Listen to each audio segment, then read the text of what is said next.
The Indiana Fever's handling of Caitlin Clark has officially reached a boiling point, and the entire WNBA is watching in disbelief.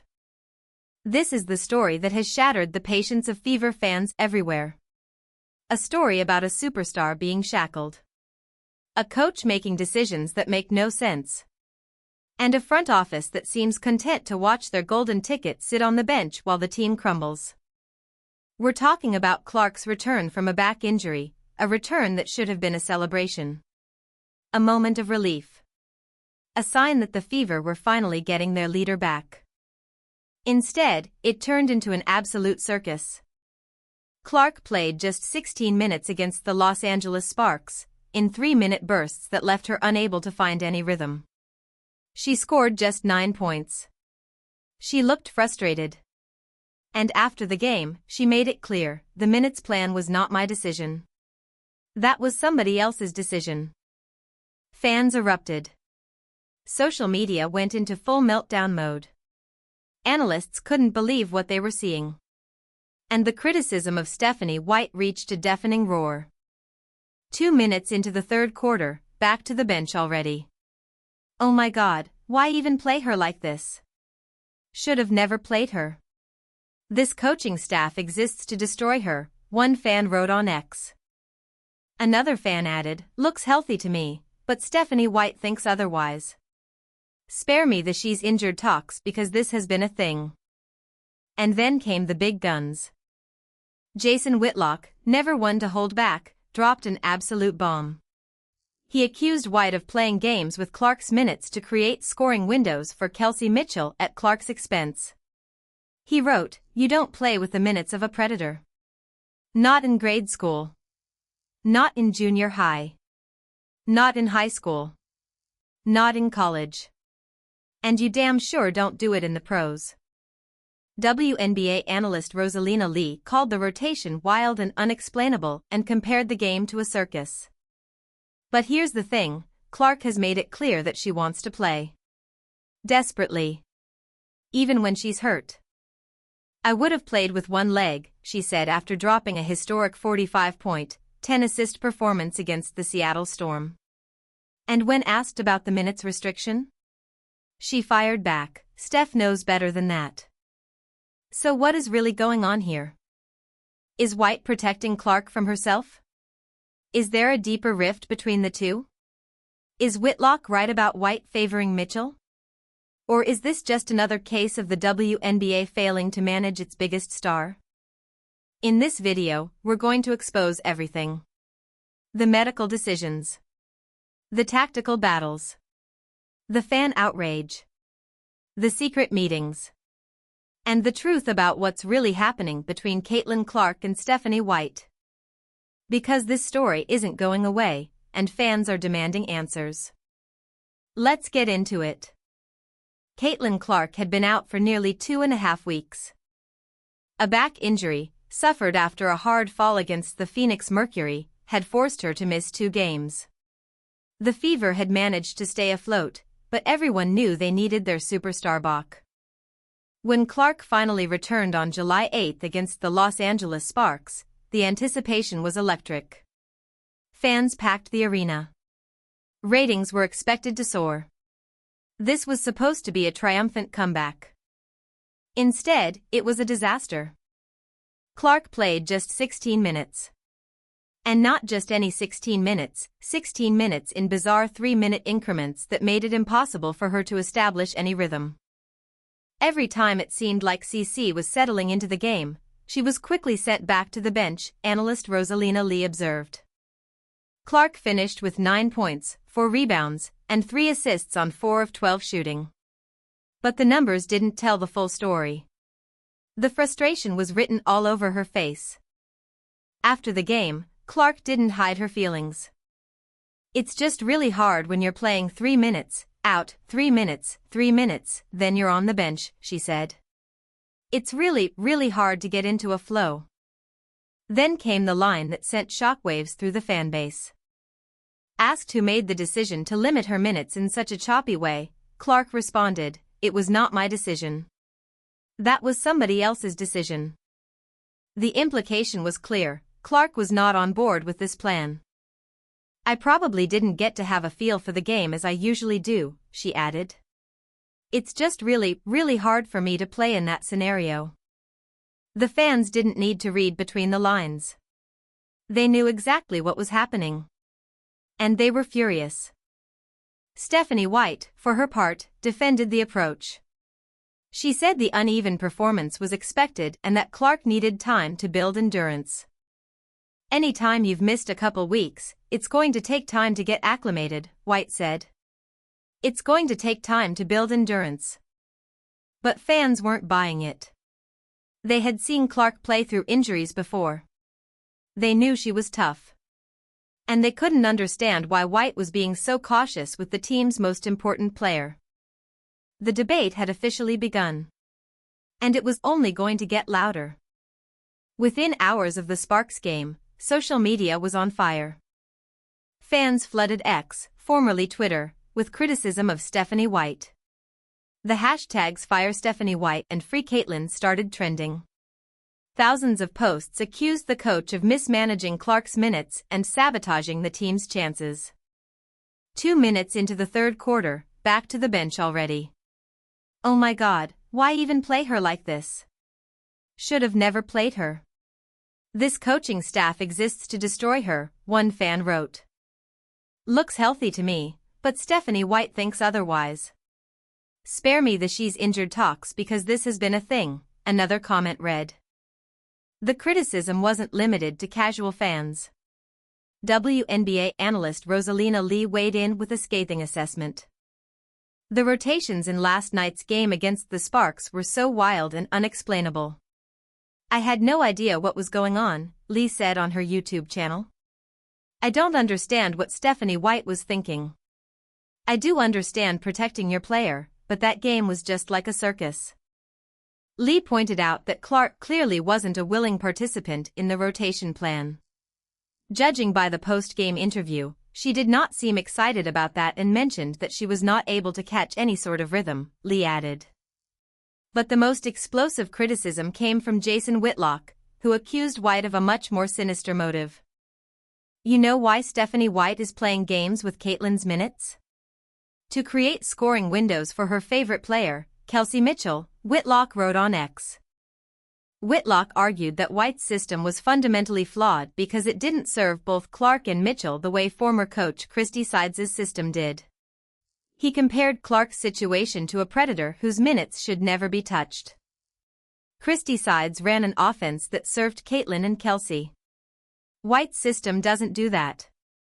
Caitlin bounced. It's the oldest story in basketball, Whitlock wrote. You don't play with the minutes of a predator. Not in grade school. Not in junior high. Not in high school. Not in college. And you damn sure don't do it in the pros. Don't put your hands on my minutes. Whitlock's comments added fuel to an already raging fire. Now, fans weren't just questioning White's judgment, they were questioning her motives. Was she really trying to sideline Clark to benefit Mitchell? Was there a deeper rift between the coach and her superstar? Or was this just another example of White's tactical stubbornness? The answers weren't clear. But the outrage was very, very real. Amid the criticism, Stephanie White tried to defend her decision. She insisted that the minutes restriction was purely medical, a precautionary measure designed to protect Clark from re-injuring her back. It's just a tough scenario when you're on a minutes restriction and you're trying to get back into rhythm throughout the course of the season, White said.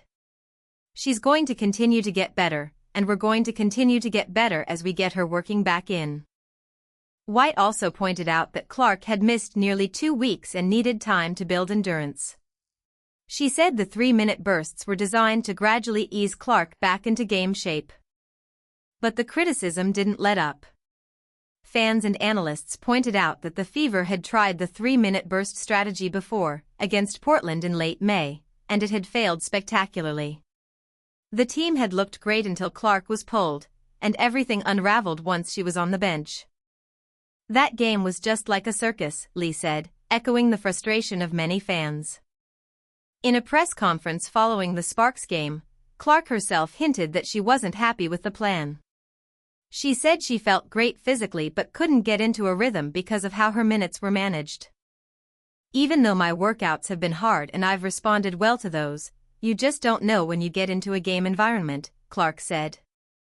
Clark also revealed that she had been keeping her back loose on an exercise bike and using heat therapy during her time on the bench, a clear indication that she was frustrated with the stop-and-start nature of her playing time.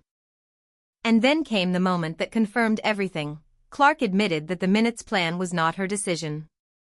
That single sentence, "It was not my decision. That was somebody else's decision," became the defining quote of the entire controversy. It confirmed what fans already suspected. Clark wanted to play more, but someone, presumably White, was holding her back. White tried to brush off the tension. She said Clark would get more minutes as the season progressed and that her availability would be evaluated game by game. But the damage was done. The narrative had shifted. And the questions kept coming.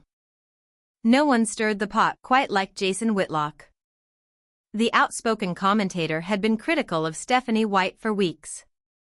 But his July 4th post took things to a whole new level. You know why Stephanie White is playing games with Caitlin's minutes? To create scoring windows for her favorite player, Kelsey Mitchell, Whitlock wrote. The accusation was explosive. Whitlock was essentially saying that White was sabotaging Clark's rhythm to benefit another player. It wasn't just about injury management, it was about favoritism. Whitlock argued that Christy Sides, Clark's former coach, had successfully run an offense that served both Clark and Mitchell. But White's system, according to Whitlock, didn't do that. Christy Sides ran an offense that served Caitlin and Kelsey. White's system doesn't do that. Caitlin bounced. It's the oldest story in basketball, he wrote. He then invoked a powerful metaphor: you don't play with the minutes of a predator. Not in grade school. Not in junior high. Not in high school. Not in college. And you damn sure don't do it in the pros. Don't put your hands on my minutes. The post went viral. Fans who were already furious now had a ready-made villain. White wasn't just incompetent, according to Whitlock, she was actively hurting Clark to help Mitchell. Whitlock wasn't alone in this view. Some fans and analysts had noticed that Clark was being used off the ball more frequently, making it easier for defenders to deny her. There was also frustration that Mitchell was dribbling too much, creating tunnel vision in the offense. Broadcaster Robin Lundberg pointed out that there were a lot of times Kelsey just dribbled, and drove into traffic. That's not going to cut it because if Clark is open and can relocate, you have to find her. Even White herself had acknowledged the issue. After a loss to the New York Liberty, she admitted, "We couldn't get CC loose very much at all, and we have to do a better job of finding ways to do that." The tactical issues were real. And Whitlock's accusations, even if extreme, had tapped into a genuine frustration among fans. Why wasn't the offense built around Clark's strengths? The answer, according to Whitlock and others, was that White had a different philosophy. She had built her system in Connecticut around Alyssa Thomas as a point forward. But Clark was a different kind of engine, someone who needed the ball in her hands to create chaos. Clark was used off the ball, she became easier to deny and more dependent on teammates finding her at the right time. And that was simply not the best way to use a player of her caliber. The tactical debate added a layer of nuance to the minutes controversy. It wasn't just about injury management, it was about how the Fever were choosing to use their greatest weapon. And many fans believed they were using her wrong. Despite all the drama, Caitlin Clark has made one thing absolutely clear: she is not going to be silenced. And she proved it with the most emphatic response imaginable. On July 17, just days after the Sparks debacle, Clark delivered one of the greatest performances in WNBA history against the Seattle Storm. She finished with a career-high 45 points and 10 assists, becoming the first player in WNBA history to reach both marks in the same game. She shot 11 of 18 from the field, made 6 three-pointers, and converted 17 of her 19 free throw attempts. And she did it all despite playing under a minute's restriction. Clark told White at halftime, "I felt really good and I didn't want to lose this game." And then she made sure she wouldn't. "There was no way I was ever coming out of the game in the fourth quarter," Clark said afterward. "It doesn't matter. I would have played with one leg." When asked about the minutes restriction after her historic performance, Clark fired back, "Steph knows better than that. The trainers know better than that. They would get an earful." The message was clear: Clark respects her coach, but she also knows what she needs to win. And when the game is on the line, nothing is going to keep her on the bench. Her performance silenced critics, at least for a night. The Fever won 110-107. Clark had single-handedly dragged her team to victory. But the bigger question remained: would the Fever learn from this? Would White trust Clark more? Would the minutes restriction be managed more intelligently going forward?